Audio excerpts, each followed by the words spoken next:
তো বন্ধুরা, এখন আমরা হেঁটে চলেছি সাদা বালির মধ্যে দিয়ে এবং আমরা এখন আছি হ্যাভলক আইল্যান্ডে বা স্বরাজ দ্বীপে। দেখতে পাচ্ছেন আমার পেছনে নীল সমুদ্র এবং সাদা বালি।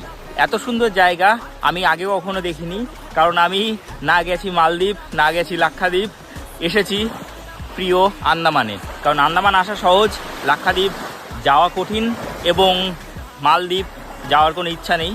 তো এখন আমরা আছি হ্যাভলক আইল্যান্ডে। দুর্দান্ত সুন্দর ভিউ এবং দুর্দান্ত সুন্দর পরিবেশ আমি দেখাচ্ছি।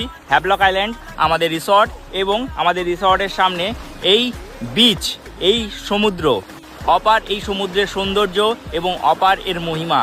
এই যে সমুদ্র দেখতে পাচ্ছেন, এটা বে অফ বেঙ্গল বা বঙ্গোপসাগর।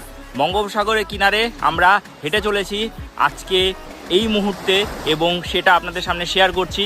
ফুল ভিডিও থাকবে চ্যানেলে, অবশ্যই চ্যানেলটি ফলো করে রাখুন।